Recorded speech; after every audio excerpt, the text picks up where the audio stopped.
France and Britain are gearing up to host a video conference Friday with dozens of other nations. The focus will be on how best to patrol the Strait of Hormuz in the event of a permanent ceasefire.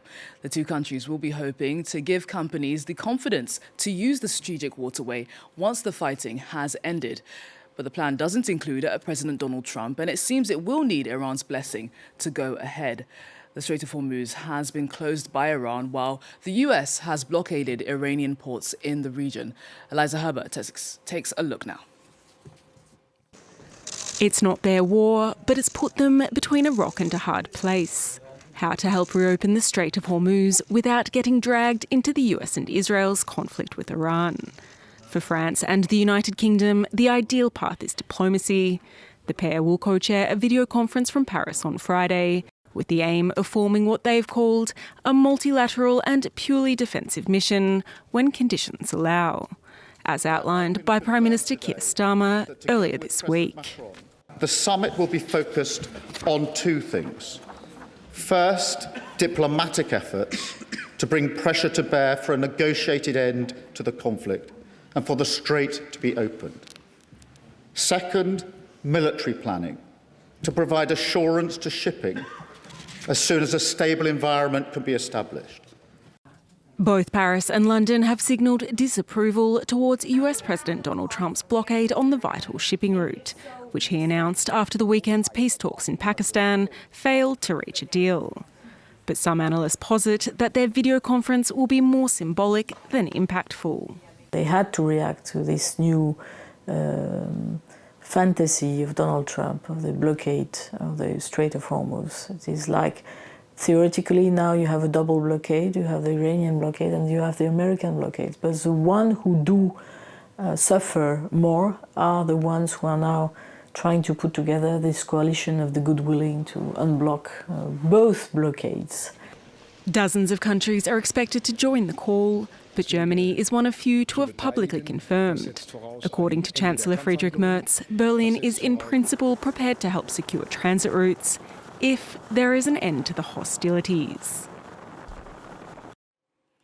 We're going to focus on what more we can expect from tomorrow's conference now between France, the UK and other nations with Dr. Bamo Nouri, who is a senior lecturer in international relations at the University of West London. Bamo, thank you so much for joining us on the programme. It appears that for any potential coalition to work, it would need to coordinate with countries on the Strait, including Iran. If this coalition needs Iran's blessing to operate in the Strait, is that actually realistic? Will it get Iran's blessing? It's a bit of a complicated one because looking at the UK and France mission in the Strait, I'd say it's less about changing the actual course of the conflict and more about signalling a presence, credibility, and even intent from both countries that kind of to this point have almost been sidelined out of the conflict in terms of influence. At one level, you've obviously got the issue of the freedom of navigation through this really critical corridor. But on a deeper level, I think this is more about Europe's attempt to reinsert itself into a crisis that has been essentially shaped by US and Israeli decision-making in a war of choice, and then Iran later in a more existential context. So after diplomatic tracks have obviously not worked at the beginning, even the ones involving European mediation, despite their viability, this is something that I've kind of looked at in my own work of late. This war wasn't inevitable. It followed the abandonment of diplomacy at a moment when off-ramps still existed. So when you look at it in that particular context, it's not as much about whether Iran will play ball or not. It's kind of looking at exactly what the purpose of this mission in particular is and what the kind of long-term effects of this will be.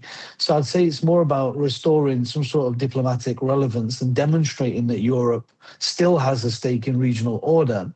And at the same time, you have to also kind of say that it's coming at a very, very different period of the conflict, the mediation that's being offered now. So on the one hand, we know that what was presumed to be an easy military campaign for the US and Israel and regime change in Iran, that hasn't happened. Instead now, we're in this kind of stalemate where those expectations have essentially been exposed and the conflict is at more of a kind of uncertain equilibrium. And that being said, it's very difficult to then be able to say at this point whether it will reach any further beyond the signaling that is kind of going to be probably the dominant element of it. Well, it's kind of hard to see this plan materializing without the key player, President Donald Trump. British officials are reportedly worried that cutting Trump out of these plans will anger him, while French officials say that involving him will then mean they might not get the approval from Iran to operate in the Strait. How do France and Britain walk that tightrope and without alienating either side? Well, there's always a role and space for diplomacy. There's no doubt about that. I think in this particular context, there's no doubt that it's more effective than military intervention that was kind of planned and talked about, or escalating things further. And at this point, I think America probably more than it lets on welcome the fact that these two powers are getting involved, two powers that still have a credible line and relationship with Iran. And this is probably the closest approach that will reflect the reality on the ground. You can easily say this conflict for America has reached a point where further military action is going to produce more diminishing returns and at the same time increasing risks of wider escalations. Now, I've consistently argued this for my own work of late, that warnings that military force would essentially backfire, and even recently about the ceasefire, that these initiatives have actually strengthened Iran's position. So for America, this could be a really welcome kind of strategy and off-ramp if they're to also endorse it, because up to now, nothing else is working. Let's be kind of honest about that. Iran's strategy is calculated endurance rather than the rapid escalation that came from the US-Israeli side. It's chosen to absorb, it's responded selectively, and leveraged its geographic and political advantages to offset these conventional military asymmetries and approaches. So this is a position where Iran's not only sustained attacks, but also exposed the limits of and also contradictions of US and Israeli strategy. So at this point, this is more welcome than many actually understand. And I'd also add to that the US still remains the most powerful actor in the region and in this context because of its sheer power. That doesn't mean that this kind of approach doesn't need America. It definitely needs America to also kind of be part of the willing, and also if there is any sort of agreement, that America plays a part in guaranteeing and adhering to it. And I think the other thing to consider is obviously Israel's role in this particular context and how much America plays a part in that. And this is why when you look at this recent announcement by Britain and France to actually get involved, it's coming at a really important juncture, which is a stalemate. The US obviously can project power anywhere it wants, but it can't translate that power into a decisive political outcome. And this is where, in this particular context, it's not about dominance, it's really about constraint. And any sort of diplomacy and de-escalation is not only welcome at this point, I think it's more than essential.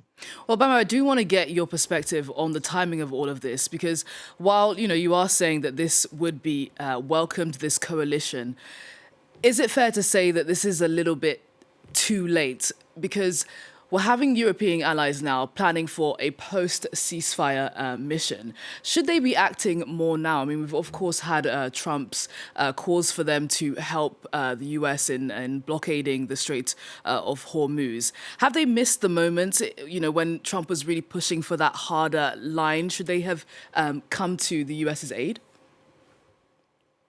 Not necessarily, because the approach at the beginning was escalation above constraint, and that escalation was absorbed by Iran. And we've now seen what the aftermath and the effects of that are in the short term, with guaranteed projections in the long term. And the problem at the beginning was that we'd entered this war off the back of a failed diplomatic mission and an escalation by two parties or one party that was part of the negotiation team with Iran in the first place. So when you look at it from that context, you kind of can see also in the alternate angle that we are now bringing Europe into the equation at a time when, frankly, we're at a kind of stalemate. We now have two blockades, almost like a blockade for another blockade. America's in a situation where it needs to be able to demonstrate some sort of control over the conflict, and this is where this second blockade has come from. Otherwise, on every other level of what should happen now, if the strait remains closed, the repercussions are immeasurable, literally. And if nothing can be done or is to be done, then nothing will change. And I think the timing that this has come is at a time when clearly there needs to be a revision of strategy. There needs to be a kind of rethink, and maybe a fresh pair of eyes on the situation is probably going to have more of a positive impact than the kind of three parties that continue to be escalating or bringing things to a stalemate. Well, I do want to ask you a final question. We're running out of time, Bamo, but I want to ask you about how relations have soured between Europe and US President Donald Trump. There's been a notable shift from European allies sort of treating Trump with flattery, flattering him in the hopes that he will move towards a more productive approach, in the war. Talk to us about that notable shift and whether that's the right kind of diplomacy that the European allies should be having with Trump. Does that work? Well, what's not going to work is escalations with a power that is designed to absorb and designed to basically cause its own version of or strategy, which is quite destructive for the global economy. For the European allies, you have to put it into context. Europe, on kind of a single state level, if you look at the individual states, the key players, even within the G7, they don't have the appetite or the capacity for a full-blown, what would be a forever war at this particular juncture. America's predicament is completely different because it's got access to such an arms industry. Going to war is a whole different kind of question, setup, dynamic for them.